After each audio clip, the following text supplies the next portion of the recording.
भारतीय अर्थव्यवस्थेसाठी 2024 हे वर्ष महत्त्वाचं आणि यशस्वी ठरलंय. भारताने GDP मध्ये 8.2% नोंदवली, जी सरकारच्या 7.3% अंदाजित विकास दरापेक्षा जास्त होती. यासह भारताचा GDP 47.24 लाख कोटी रुपयांवर पोहोचलाय. या कामगिरीमुळे जगातील 5वी सर्वात मोठी अर्थव्यवस्था म्हणून भारताचे स्थान आणखी मजबूत झालंय. यात महाराष्ट्र हे देशातील सर्वात श्रीमंत राज्य ठरलंय. राज्य मंत्रिमंडळाचा विस्तार करण्यात आला असून यामध्ये एकूण 39 मंत्र्यांनी शपथ घेतली आहे. महाराष्ट्रात आजपासून गतिशील कारभार सुरू झालाय. हिवाळी अधिवेशनात विरोधी पक्षाने विविध संसदीय आयुधांचा वापर करून उपस्थित केलेल्या सर्व प्रश्नांवर चर्चा करून राज्याच्या आणि जनतेच्या हितासाठी निर्णय घेण्यात येतील, असे मुख्यमंत्री देवेंद्र फडणवीस यांनी म्हटलंय. श्रीलंकेचे राष्ट्राध्यक्ष अनुराग कुमार दिसानायके हे सध्या 3 दिवसीय भारत दौऱ्यावर असून भारताचे पंतप्रधान नरेंद्र मोदी यांची भेट घेणार आहेत. या भेटीदरम्यान सायबर सुरक्षेसह 4 महत्त्वाच्या विषयांवर श्रीलंका करार करणार असल्याचं बोललं जात आहे. परराष्ट्र मंत्रालयाचे सचिव रणधीर जयस्वाल यांनी माध्यमांना दिलेल्या माहितीनुसार श्रीलंकेमध्ये झालेल्या निवडणुकांनंतर अध्यक्ष दिसानायके यांची ही पहिलीच भारत भेट आहे. या भेटीदरम्यान ते पंतप्रधान मोदी यांची भेट घेत द्विपक्षीय, प्रादेशिक आणि आंतरराष्ट्रीय मुद्द्यांवर चर्चा करणार आहेत. तसेच भारताच्या राष्ट्रपती द्रौपदी मुर्मू यांची सुद्धा भेट घेणार आहेत. सध्या इस्रायलचे इराण, हमास आणि सिरियातील बंडखोरांशी संघर्ष सुरू आहे. दिवसेंदिवस वातावरण तणावपूर्ण होत चाललंय. दरम्यान इस्रायलचे पंतप्रधान नेतन्याहूंनी डोनाल्ड ट्रम्प यांच्याशी संवाद साधल्याचं समोर आलंय. खुद्द नेतन्याहूंनीच आपल्या सोशल मीडिया प्लॅटफॉर्मवर या संबंधित इशारा दिलाय. नेतन्याहूंनी आपल्या सोशल मीडियावर प्लॅटफॉर्मवरील संदेशात त्यांनी अमेरिकेचे नवनिर्वाचित अध्यक्ष डोनाल्ड ट्रम्प यांच्याशी संवाद साधल्याचं म्हटलंय. शेख हसीना यांच्या पतनानंतर पहिल्यांदाच एखाद्या देशाच्या राष्ट्रपतींनी बांगलादेशला भेट दिली आहे. तिमोर लेस्तेचे राष्ट्रपती जोस रामोस होर्ता यांनी ढाका येथे बांगलादेशचे अंतरिम पंतप्रधान मोहम्मद युनूस आणि परराष्ट्र सल्लागार मोहम्मद तौहीद हुसेन यांच्यासोबत महत्त्वपूर्ण चर्चा केली आहे. सिरियात बंडखोरी करून सत्तापालट घडवणाऱ्या हयात तहरीर अल शाम या बंडखोरांच्या संघटनेशी थेट संपर्क साधण्यात आला असल्याचं अमेरिकेचे परराष्ट्र मंत्री अँटनी ब्लिंकेन यांनी म्हटलंय.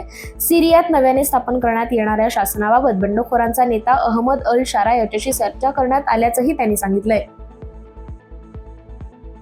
राष्ट्राध्यक्ष मसूद पेजेशकियान यांनी सर्वोच्च नेते खामेनी यांच्याशी चर्चा केल्यानंतर देशातील नवीन हिजाब कायदा पुढे ढकलण्याचा निर्णय घेण्यात आलाय. यापूर्वी इराणी कार्यकर्ते आणि महिला हक्क वकिलांनी हा कायदा लागू होण्यापासून रोखण्यासाठी राष्ट्रपती पेजेशकियान यांना आपले अधिकार वापरण्याचं आवाहन केलं होतं. लोकांना कथितरित्या जबरदस्तीने गायब करण्यात देशाच्या माजी पंतप्रधान शेख हसीना आणि त्यांच्या सरकारमधील काही प्रमुख अधिकाऱ्यांचा हात असल्याची गंभीर बाब बांगलादेशच्या अंतरिम सरकारने स्थापन केलेल्या चौकशी आयोगाच्या अहवालातून समोर आली आहे. या 5 सदस्यीय आयोगाने हंगामी सरकारचे प्रमुख मोहम्मद युनूस यांच्याकडे सादर केलेल्या चौकशी अहवालात संबंधित ही माहिती मिळाली आहे. मध्य आशियाई देश कझाकस्तानने इस्लामी कट्टरवादाला प्रोत्साहन देणाऱ्यांवर कडक कारवाई केली जाते. देशात कट्टरवादी विचारसरणी असलेल्या संघटनांवर बंदी घातली जात असून तबलीग जमातवर कडक कारवाई करण्यात आली आहे. हिंदुस्थानी आणि अन्य देशातील कंपन्यांना लाच देणाऱ्या अनेक अमेरिकन कंपन्यांना अमेरिकी सरकारने जबरदस्त चपराक दिली आहे. आपल्यावरील कारवाई टाळण्यासाठी म्हणून प्रचंड दंड भरून या कंपन्यांनी सेटलमेंट केल्याचं वृत्त समोर आलंय. कंपन्यांनी विरोधातील कारवाई टाळण्यासाठी 300% अधिक दंड भरल्याचं अहवाल हाती आलाय. अमेरिकेची संशोधन आणि डिझाईन फर्म मूव्ह इंक या कंपनीवर हिंदुस्तान एरोनॉटिक्स लिमिटेड हिंदुस्थानी रेल्वेला लाच दिल्याचा आरोप आहे. सिरियाने सांगितलं की रविवारी रात्री उशिरा इस्रायलने सिरियाच्या तटीय टार्टर्स भागात हवाई हल्ले सुरू केले. हा हल्ला इतका धोकादायक होता की त्याचे धक्के रिश्टर स्केलवर जाणवलेत. भारत रशियाच्या मैत्रीपूर्ण संबंधाची चर्चा सध्या जगभर सुरू आहे. पंतप्रधान मोदी आणि रशियाचे राष्ट्राध्यक्ष व्लादिमीर पुतीन दोन्ही देशातील संबंध दृढ करण्यावर चर्चा करत असतात. यामुळे भारत आणि रशिया संबंध अधिक बळकट होत चाललेत. या मैत्रीचा आणखी एक महत्त्वाचा टप्पा पुढे आलाय. 2025 पासून भारतीय नागरिक रशियामध्ये व्हिसा शिवाय प्रवास करू शकतील. तसेच व्लादिमीर पुतीन 2025च्या सुरुवातीला भारत दौऱ्यावर येणार असल्याचं देखील म्हटलंय. जॉर्जियाचे नवे अध्यक्ष म्हणून मिखाईल कावेलाशिविली बिनविरोध निवडून आले. संसदेतील 225 पैकी 224 खासदारांनी त्यांना मतदान केले. दिनांक 29 डिसेंबर रोजी त्यांचा शपथविधी पार पडणार आहे. शनिवारी झालेल्या अध्यक्षपदाच्या निवडणुकीत मिखाईल हे एकमेव उमेदवार होते, त्यामुळे त्यांची निवड बिनविरोध मानली जाते. गोलरक्षक निधीच्या अप्रतिम कामगिरीच्या जोरावर भारतीय मुलींच्या संघाने कनिष्ठ गटाच्या आशिया चषक हॉकी स्पर्धेचं विजेतेपद मिळवलंय.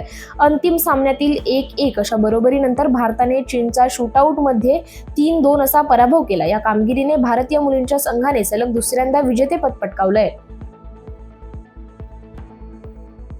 जगप्रसिद्ध तबलावादक उस्ताद झाकीर हुसेन यांचं वयाच्या 73व्या वर्षी निधन झालंय. त्यांनी काल रात्री अमेरिकेतील रुग्णालयात अखेरचा श्वास घेतलाय. त्यांच्या निधनाच्या वृत्तानंतर भारतात मनोरंजन, कला, राजकीय वर्तुळातून हळहळ व्यक्त केली जाते.